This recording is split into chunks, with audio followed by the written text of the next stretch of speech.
Welkom bij From Bomb to Someone. I ain't got no home. I ain't got no home. I ain't got no home. I ain't got no home. I ain't got no home. I ain't got no home. I ain't got no home. Ain't got no shoes. Good afternoon, Robert. Yes, good afternoon, my brother. How are you doing? I'm feeling kind of a little sad today. Oh, how come? It's my wife's birthday in East Africa, Tanzania. And I'm here, been away for her and my daughters. So it causes me to miss my loved ones. Love is the key of life. And when you love someone and love family, it's important that you be able to be there and support them and show them other things than materialism.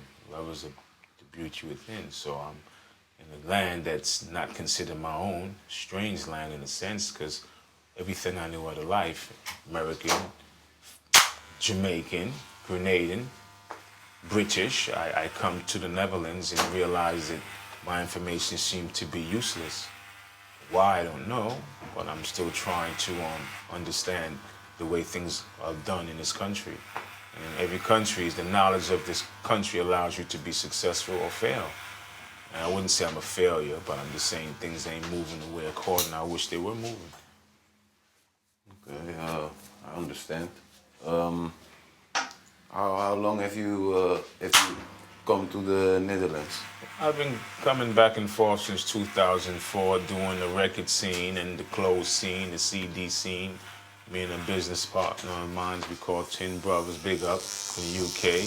We bring records and vinyls and CDs. He's a promoter to the record shop. Some be on a buy and sell concession, some will be on a sell and return.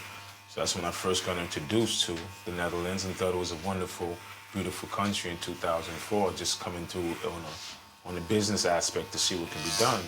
As time went on, I returned 2011 on a commodity expedition, business seeking anyone interested in some raw materials from the Mama Land, sweet Mama Africa, Tanzania, East Africa is what I know. I bought him some gold, diamonds, and platinum and gemstones. That's diamonds and tanzanite and emeralds and pearls and garnets and rubies.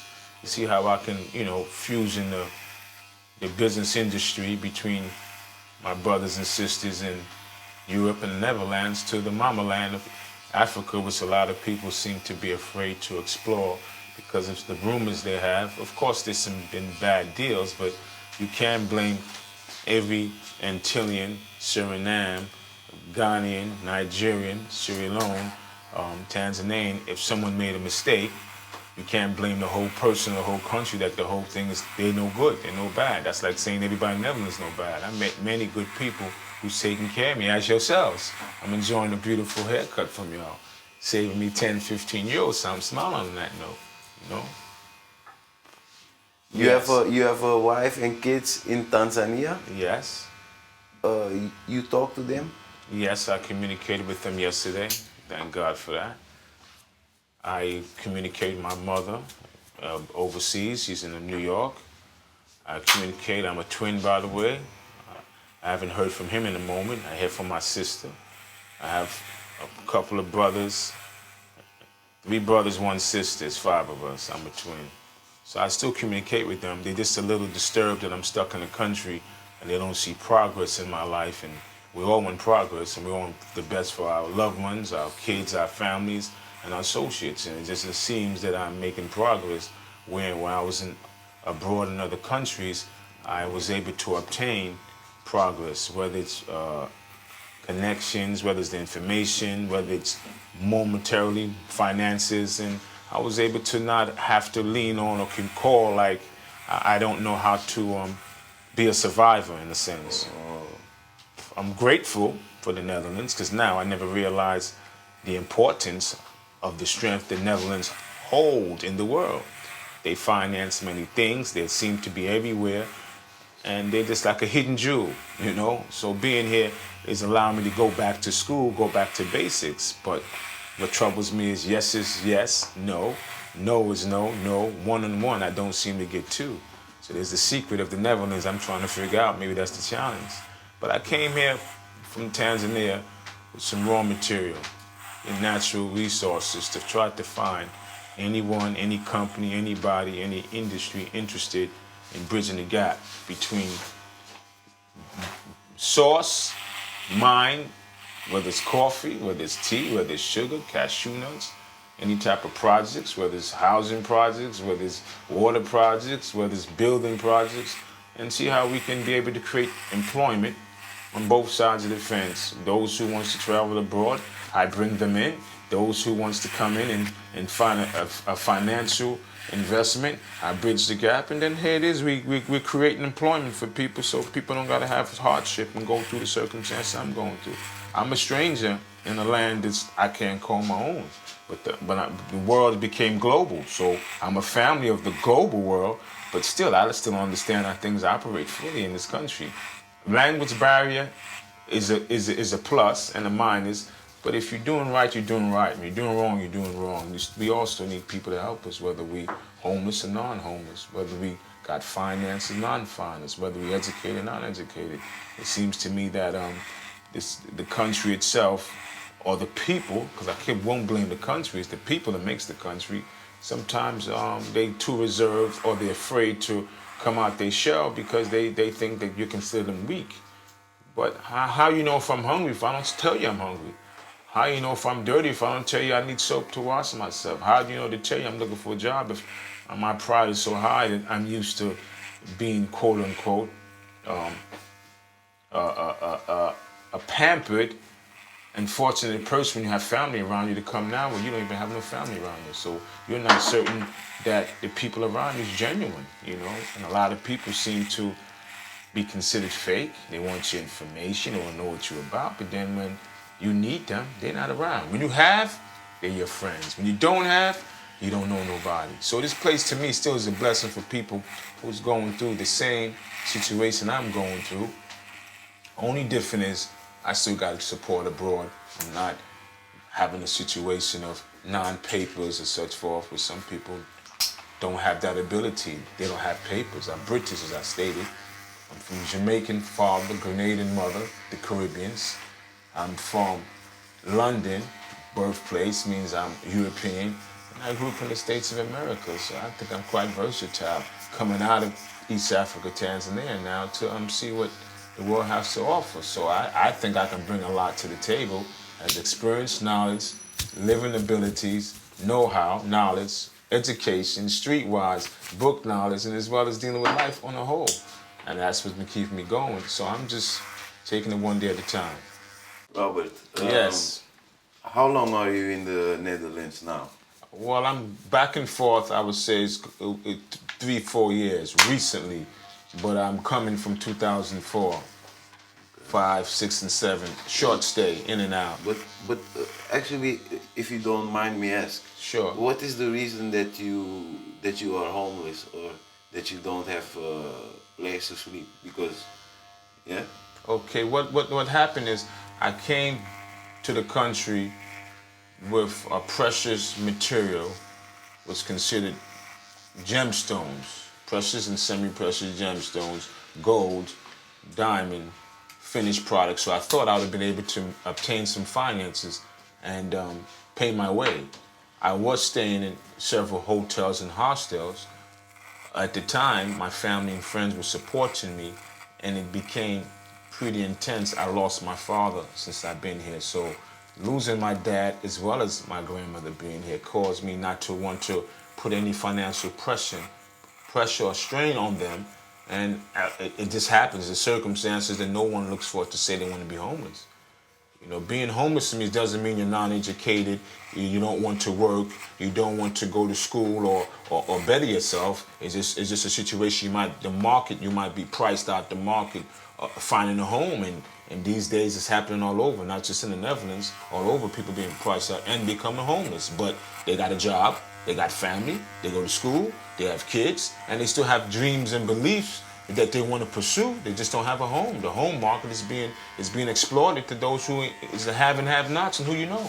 And I seem to have been a have-not right now in the Netherlands. I see. it's very unfortunate, you know, that you come out of a country.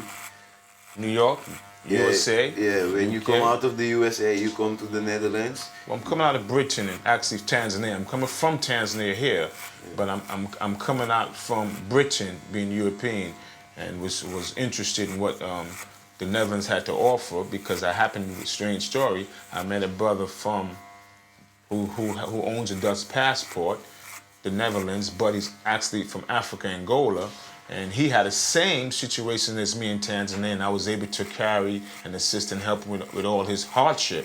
And I said if I ever came to Europe, since I knew England already, I would come to the Netherlands and see what what the Netherlands had to offer. It's just unfortunate. I never met him since I've been here. So I've really been on my own. He was supposed to be my tour guide. He's supposed to be my mouthpiece like Moses and Aaron. Aaron spoke for Moses. If anybody know about the biblical part of life. And boy, I'm just here on my own, just taking it one day at a time. Taking the good with the bad, the hard knocks, the good knocks, and just enjoying the challenge. The one I don't want, but that's life has to offer. You know, we have our good days and bad days, you know. Yeah, because you know what it is, the homeless people here, they they suffer a lot of problems, but one of them is they get addicted on drugs. Okay. Are you addicted to drugs? My present moment, no, I'm not. A You ever done situation, a drugs? situation is this. To me, we all may have a situation to be addicted to something. It's according to what is your drug. A video game can be your drug. Sex can be your drug. Driving fast cars can be your drug. Scuba diving, mountain climbing. So it's a euphoric state of mind where why we need to remove ourselves from reality and to get away from things that's troubling us, that we feel that we can deal with our problems on whole one-on-one, or share these problems we have with the next brother or sister or institution that's going to listen and do. But it seems like many times when people reach out to do those things, they get no help. So if you keep crying for help and don't get help, what's going to happen? You're going to say, I'll just deal with life on my own. Which I noticed that there's a lot of me, myself, and I. Ik, ook means I, me. And where I come from, being a family-oriented situation, I'm into we, they, and us. Means as a group, as a family, we can conquer that problem versus most of the people that's homeless is probably dealing with that problem one-on-one. And being one-on-one is difficult. It's difficult to fight an army by yourself. You definitely need a team.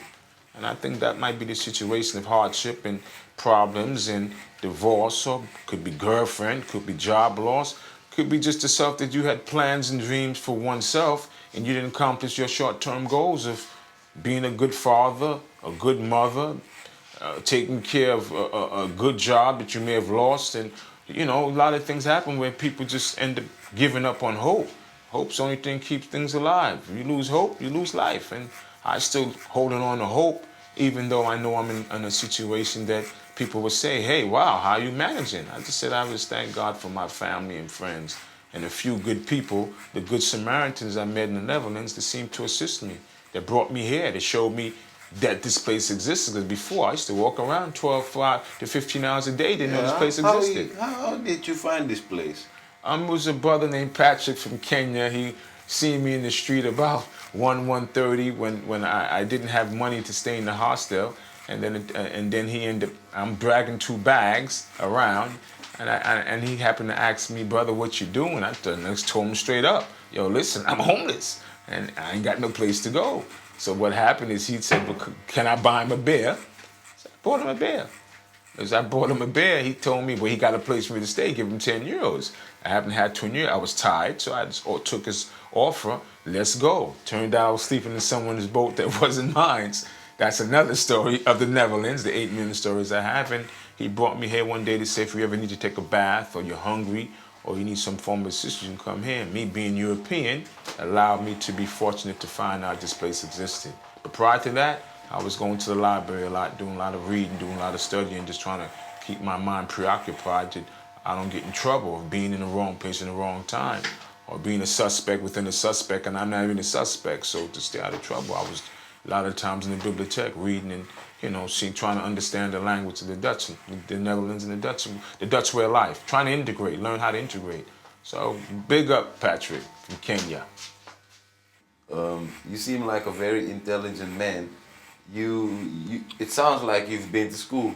Yes, I'm fortunate. Yes, I went to school. I graduated from high school in the stateside. I was going to college as well. I was pursuing business administration as well as a little computer science. But my love is for business. That's why I came towards the Netherlands, because there are great business and entrepreneurs. So I wanted to learn from the best, or one of the best, actually. I won't call y'all the best, but one of the best, which is important. And it just caused me to just deal with people. Business is dealing with people. I'm a people person, like to deal with people one-on-one and seeing how we can help each other in life. And it just turned out that, you know, I read. In America, they say if you want to hide something from a black man or a black woman or a person itself, put it in a book. So I read to get knowledge so that I don't know. And it's been fortunate that that's what allowed me to be able to deal with life up whole, you know.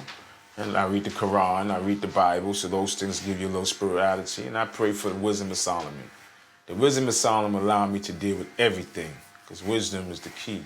Knowledge, key, wisdom, and understanding will allow you to start using logic and not using your feelings and emotions, which is what happens when the subject you talked about prior of why people indulge in things. It's all about feelings and emotions. A lot of feelings and emotions are hurt, and a lot of people trying to freeze the pain. They don't know how to freeze that pain. Did you engage in those type of things when your feelings were hurt?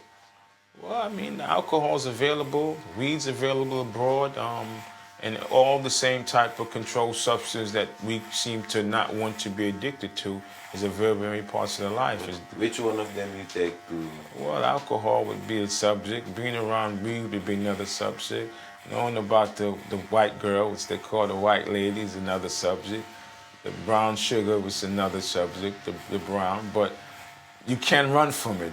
Anywhere you go, you cost it. That's a lot of stuff you try, man. So alcohol, weed, hash may be in there too. Hash is around too. Cocaine. Okay. And heroin. Yes. Well, those are, well, the technical, can I say something? Yeah, Not yeah, to bring a light. Yeah, of course. Anytime you take a painkiller, you're taking heroin, cocaine. Heroin and cocaine is in most of the medications to freeze the pain. So we all drug users don't even know it. There's pharmaceutical, which is legal, and then there's the illegal choices that which people do. So, you know, we all want to identify with something, and Hollywood and TV and media and books causes people to try things, but they don't tell them the consequences of trying things. And that's what's happened to us. We all need to identify with something, and sometimes the movies, the books, and your famous people do things and try things. Everybody want to be famous or be a celebrity or feel like they tried something. They just don't know the dangers and the hidden pitfalls. You open a Pandora box, some people can come out of it and some people seem not to come out of it. This is where the homelessness, if you're not taking care of responsibilities, will cause us to fall into a pitfall. And then people seem to point fingers and forget that it can happen to you. Just like it happened to me or someone you know, can happen to you. It's just that some are strong, some are weak. Some can become weak to become strong, and we just gotta do our best to be there for those who's going through these crises. And they say Europe's in the crisis right now, so never know who you may see next in this chair, just like me. Can you tell me in like 5 sentences Yes. how you became homeless? Okay. I became homeless because lack of funds from So no abroad, money, not having any family ties where I can lean on, which I have that ability abroad. 2, seeking employment, and you wouldn't believe it, I couldn't even get my name placed on the register so I can even find a job. They said I didn't platter Dutch or speak Dutch, so that caused me to go into a different fate of mine. 4, it's the fact of having no one you can talk to when you got a problem, having no one or an agency, you know, I even went to the work, I know, because DVE one time even checking for work, and they told me to go back to England. And 5 is just the fact that wherever you at, clothes, shelter, food is part of the way of life. And I didn't choose for this to happen. It just happened, and I'm just doing the best I can and keep a positive attitude in life, because, you know, what goes up, come down, what goes down, come up. You know.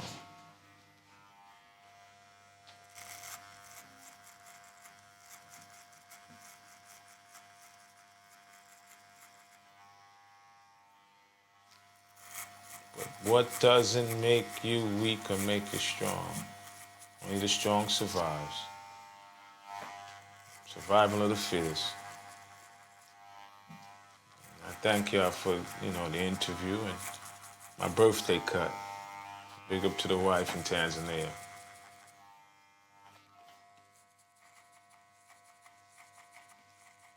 And the daughter. Or daughters. I'm a father too, by the way. How many kids do you I have? have 3 kids. 3 daughters. 3 daughters. I don't seem to make any boys yet. Still trying though. 2 in America, 1 in East Africa, Tanzania.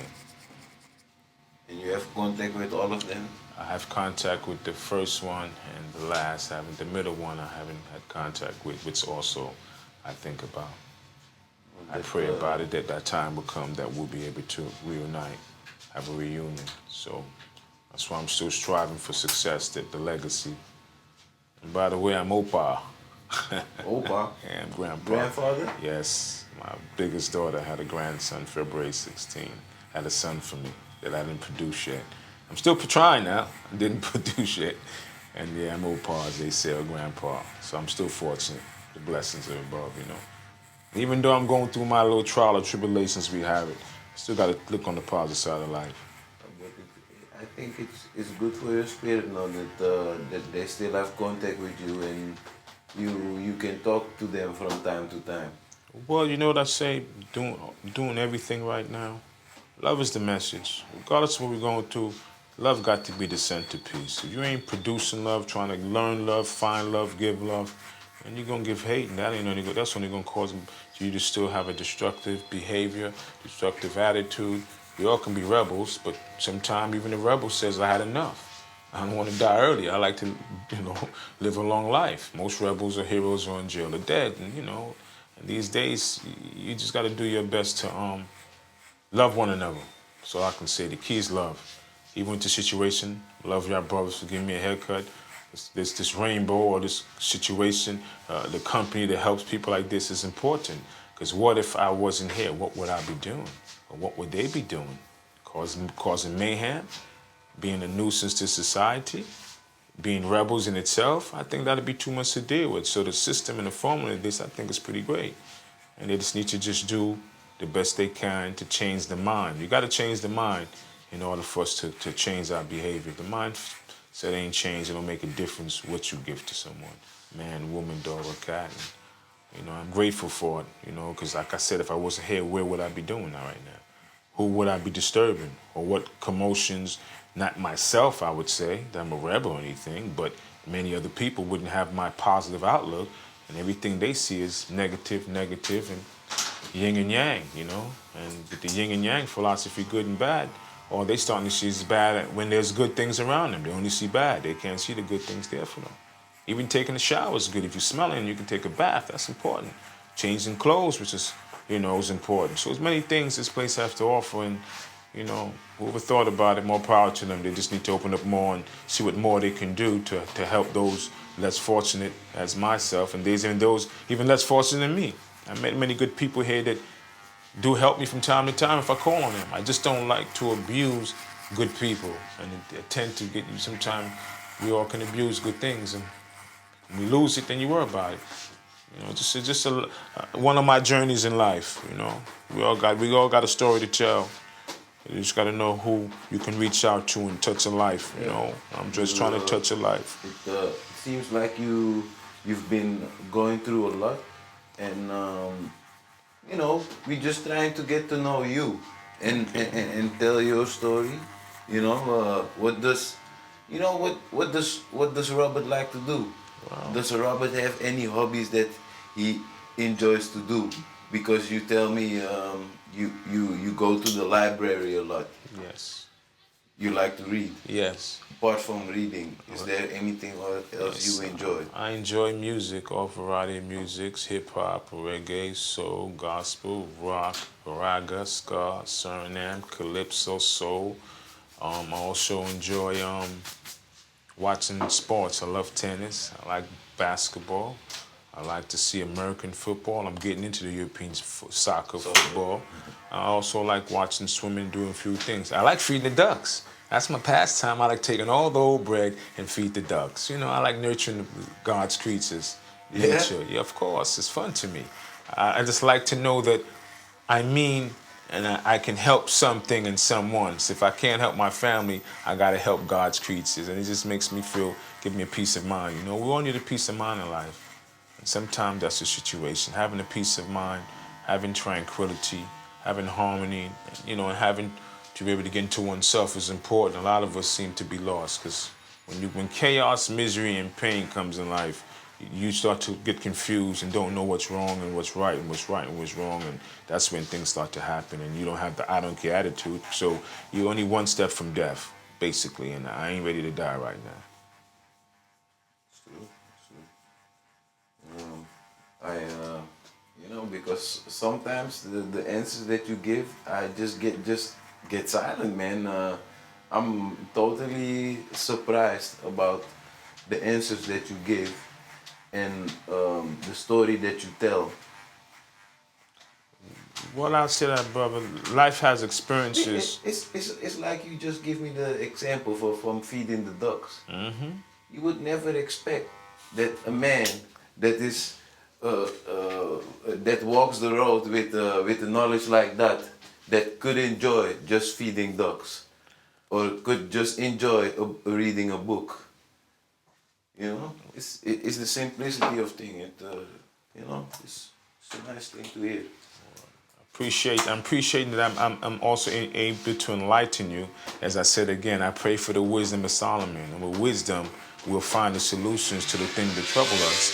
And you might find your solutions in the strangest places, the strangest situation. I'm just still seeking knowledge.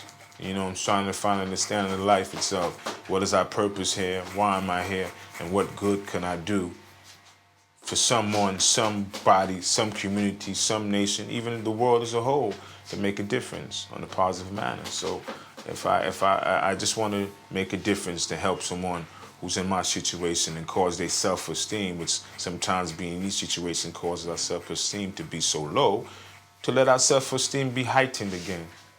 With a good self-esteem, positivity, eventually you can change the world with that, you know.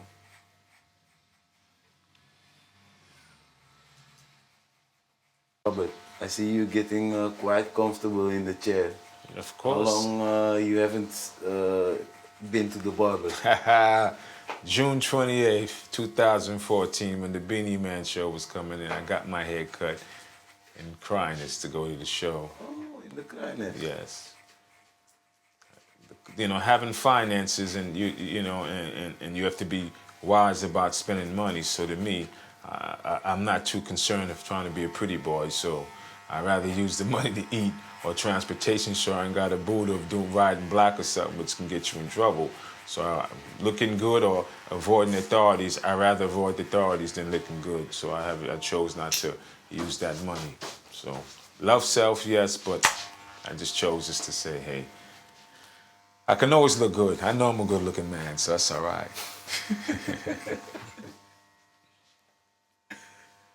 Roughneck. Don't worry. I'll make you even better looking today. That boy, I guess the females better be careful. Man. Don't let the wife hear, man. Well, listen, in Africa, I can be chief and king. You know, you know what I mean? You can have 1, 2, or 3 with her permission. So I got to adapt it to those ways. Yeah. What you were explaining, you have 3 children? Yes, I 3 have, daughters. Yes, I have 3 And daughters. what are their ages? Okay, my biggest girl is 24. She's in New York. My second girl is 19. She's in North Carolina. And my third just turned 6 September 1st. And she's in East Africa, Tanzania. And they love daddy unconditionally. And you see all 3 of them? No, I'm hearing from 2 of them. It's one that I'm having a little situation with. By the way, I got 3 baby mothers. So, so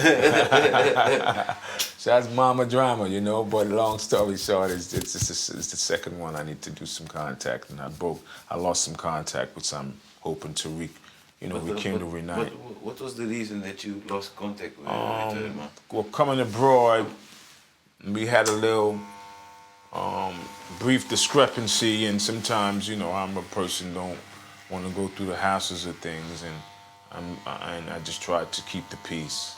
Sometimes silence can be golden, you know. Keeping the peace is keeping the peace. If we're going to keep arguing and we don't get the solution done, why argue? I need for us to be able to come to common grounds and live and let live, you know. My philosophy is to live and to let live.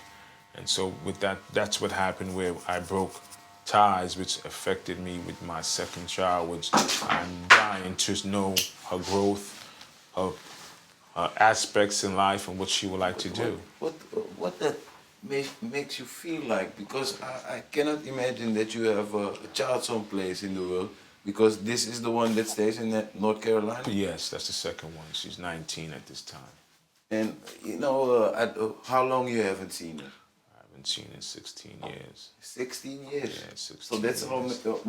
most of her life. most of her life. What, Yes. you as a father, because I can understand that maybe you don't see your child for a year, but what does it feel like 16 years, man? Whoa, it's experience, and it's something that you now want me to break me down. I can't even explain. It's not a good feeling when you want to be a good father, a good parent, a good role model, a good mentor.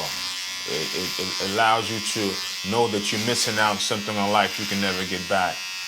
And you just pray and hope for the best that you can, when you reunite with your child, that they can understand that there was circumstances that you didn't want or thought could happen, and I can just all I can do is pray to the Most High that I'm able to not lose my second child, you know, because maybe she can hold hate in her heart, maybe she can feel I abandoned her.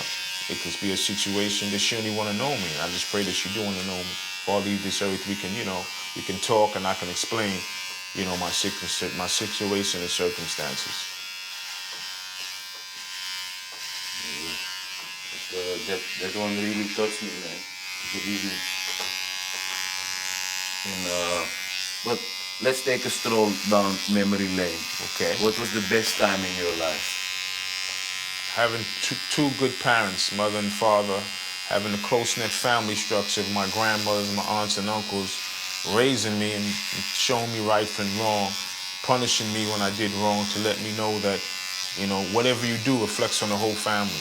Even though I'm an individual body, I still enjoy the family ties that I had and the way they allowed me to still be me, be the man that I am, but at the same token, you know, life has its challenges. I went out and dealt with life challenges. So just having a good family, I would say, is the best times, you know. Also, I can say seeing my daughter come out, you know.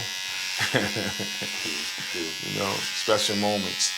But you know, I'm fortunate to say I had many special moments. Visiting Mama Africa, Tanzania for the first time was a special moment. So you just got to break it down, and you need to give me segments. Which one? I have many. I'm fortunate to have many, you know. So I'm sorry that I can't give one positive answer. But we get a small glimpse Yes. of what you go through, you know. Yes. And it's actually beautiful, you know. Family is something you always will hold high in your life.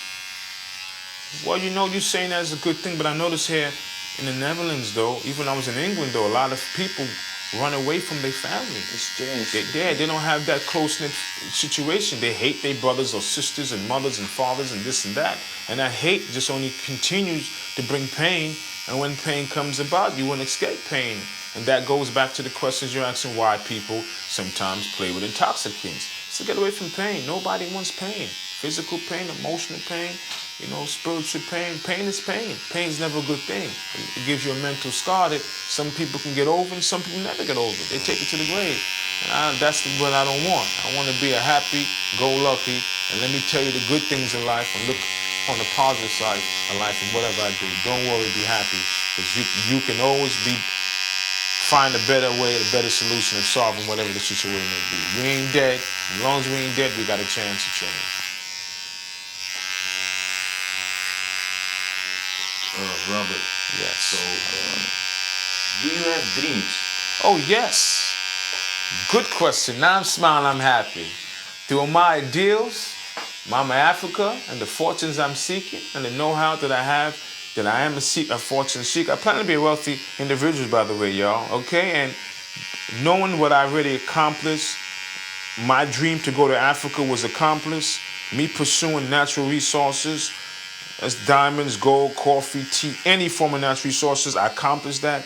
Me coming back to Europe to see if I can find people, that's a dream, I accomplished that. So whether you know it, that's the best question you asked me today. I'm living my dream. Not many people can say they live their dream in life. So if I died today, and whoever I got an answer to, I can say thank you. You allowed me to live my dream. Yes, Robert. Have you ever been to jail? I take the fifth. You take the fifth. Why? Is that incriminating? Incriminating, non-incriminating, don't know who's looking. Put it like this.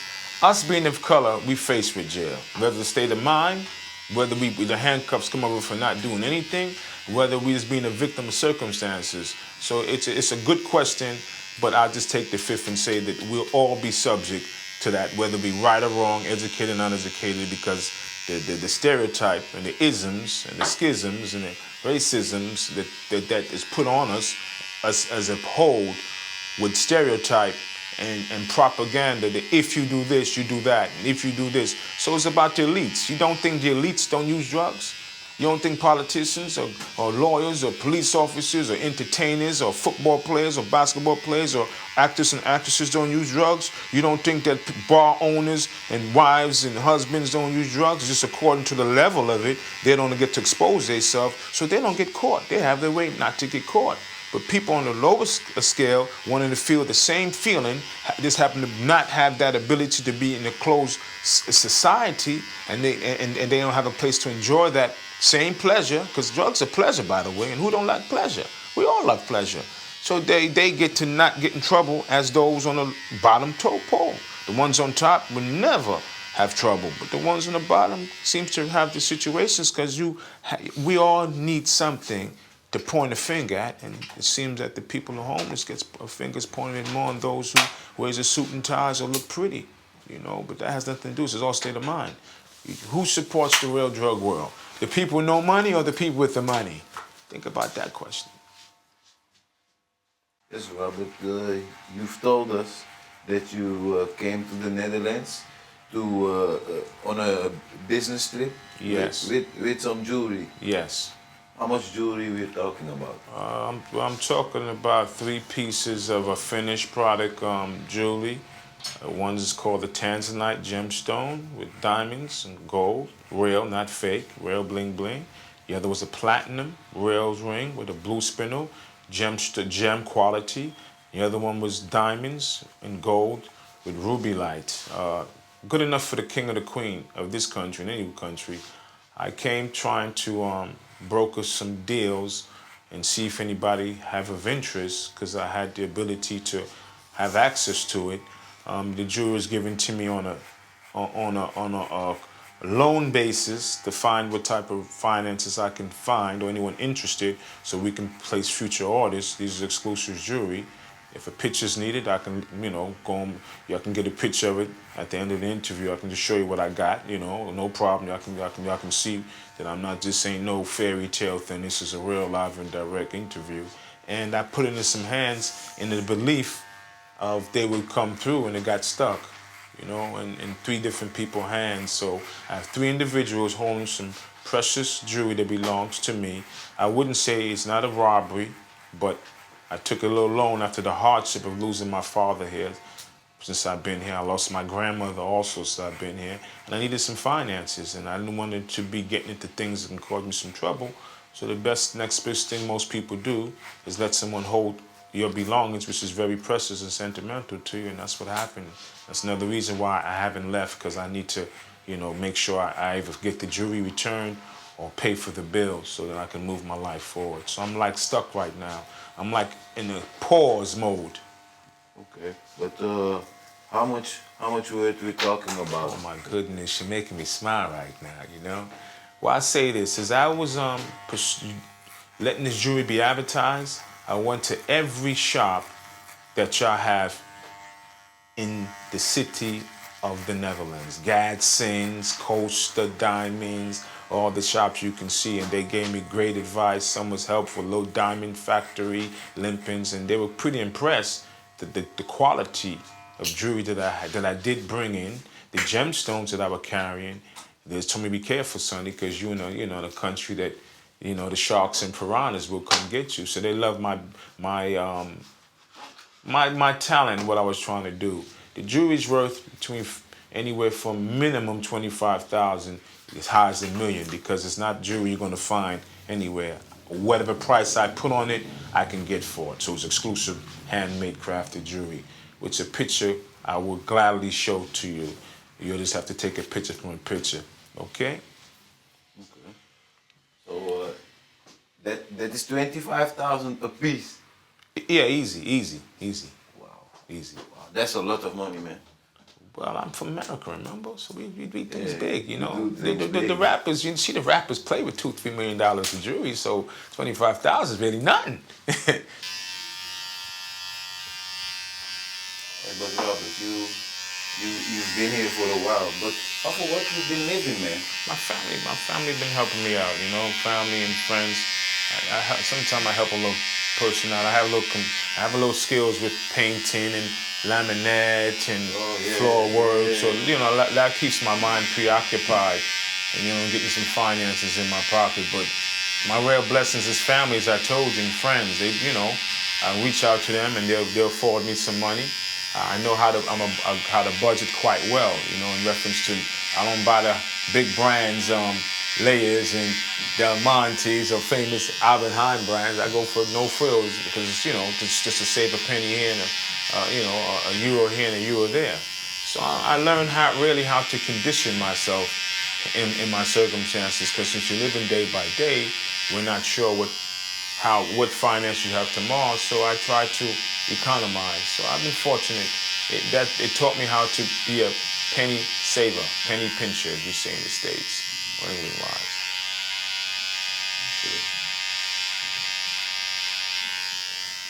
Hoeveel geld moet er rondkomen per week? But how much money you need to come by in 1 week? How much money? Well, I mean, my lifestyle has been changed to the minimum. So, I mean, basically, I would need an average of probably about a 15 to no more than 25 euros. And the reason is if I'm traveling a week.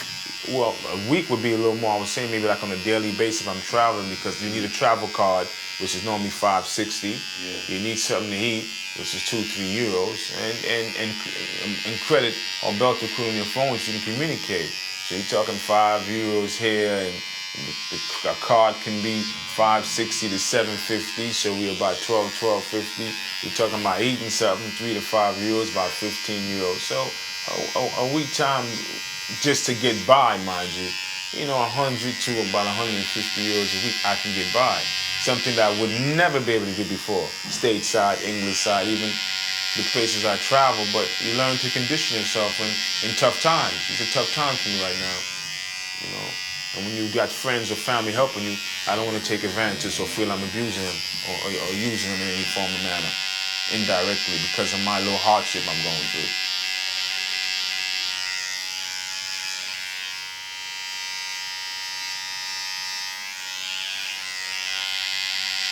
Als je iets anders had willen doen, wat zou dat zijn?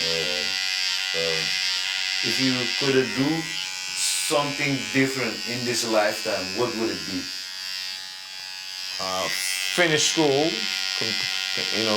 go for my master's or doctor's degree, as well as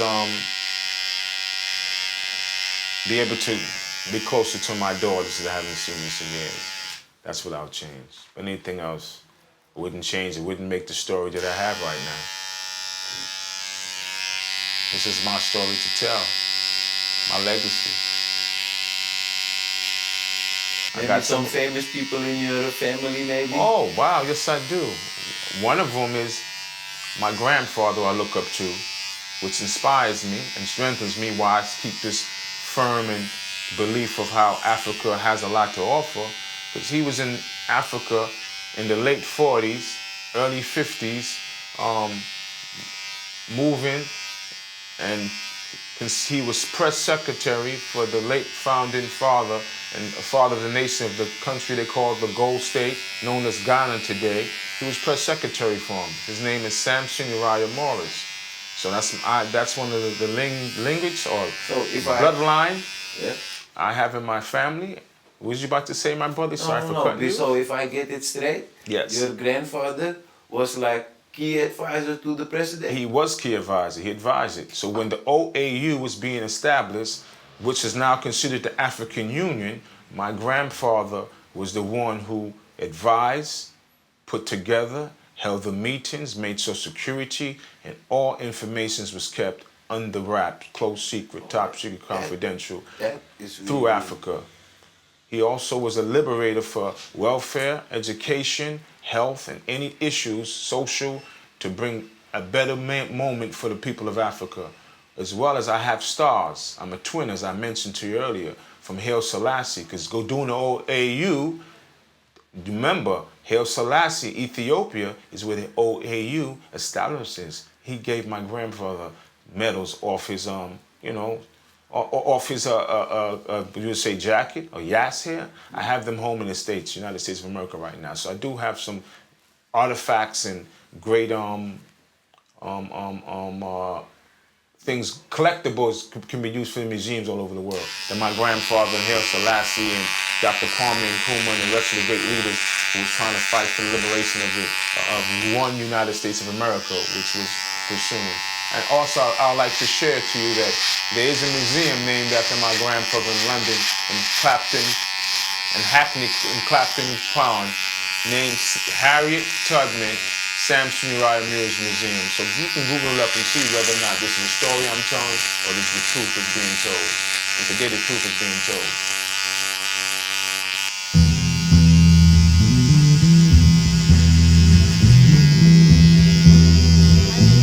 Right now, I'm gonna introduce Rocher to you. Okay then. And he's gonna turn around the mirror so he can see how we've completed the makeover. Me. Wonderful. I'm doing a makeover. Okay. Well, Robert, what do you think? I think I look like $1 million now. You look like $1 million. I think so. Yeah. You look great. Thank you. And thank you for being here. You told us a great story. I've learned a lot about you and a lot about the way you think and what you're trying to achieve. It will be great sharing this with all of us. So, thank you. Most welcome, brothers, but each one teach one. Yes. Love is the message, as I say, Love conquers everything.